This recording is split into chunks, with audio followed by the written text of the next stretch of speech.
வணக்கம். நான் சத்யவர்ஷா பேசுகிறேன். என்னுடைய 10 வருஷம் ஒரு கடினமான சிறைப்பிடிக்கப்பட்ட பெண்ணாக ஒரு முழுமையான அரசியல் அமைப்பினுடைய ஒரு வன்கொடுமை நடந்து கொண்டிருக்கின்றது.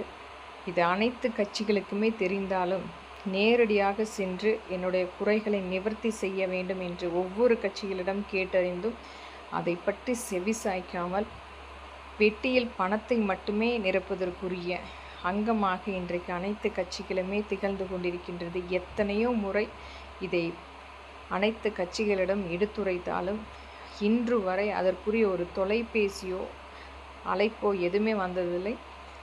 ஒரு நாம் தமிழருடைய கட்சியில் பணியாற்றிய காளியம்மா அவர்களிடம் நேரடியாக தொலைபேசியில் பேசும் பொழுது என்னுடைய ஒரு கடினமான அந்த கட்டம், என்னுடைய கை வெட்டப்பட்டு ஒரு மிகப்பெரிய ஒரு காயம், ஒரு 3 நாள் பசி பட்டினி தண்ணீர் இல்லாமல் நானும் என்னுடைய குழந்தை அந்த சூழ்நிலையில் அழைத்து எனக்குரிய உதவி வேண்டும் என்று கேட்டும் அந்த தொலைபேசியினுடைய அழைப்பு துண்டிக்கப்பட்டு என்னுடைய அந்த பதிவை முழுமையாக நிராகரிக்கப்பட்டது.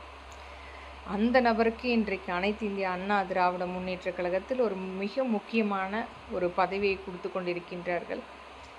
அனைத்து கட்சிகளுக்குமே என்னுடைய பதிவு என்பது, நீங்கள் என்றைக்குமே வீர வசனம் பேசிக்கொண்டு வேலுநாச்சியார் போன்று அவர்களுடைய பரம்பரை மற்றும் நம்மளுடைய மூதாதையர்கள் என்று சொல்லி கொண்டிருக்கும் தகுதி உங்களுக்கு யாருக்குமே இல்லை.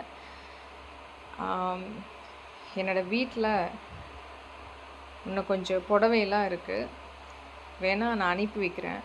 ஒரு சுத்தமான ஒரு ஆம்பளையாக இருந்தால் எனக்குள்ள குறைய யாராச்சும் ஒருத்தர் என்னன்னு கேட்டிருப்பீங்க. ஒரு உங்களை மாதிரி ஒரு கோழையை வந்துட்டு ஆம்பளைன்னு சொல்கிற அளவுக்கெல்லாம் வந்துட்டு எனக்கு வந்துட்டு நேரம் இல்லை. சத்தியமாக ஒரு தனி மனுஷியாக நான் போராடி இந்த 10 வருஷங்கிறது ஒரு எந்த ஒரு பெண்ணுக்குமே வந்துடக்கூடாது. இன்றைக்கும் அந்த மக்கள் மேலே இருக்கிற பாசங்கிறது அவங்க மட்டும்தான் ஒவ்வொரு இடத்துலையும் எனக்காக நின்று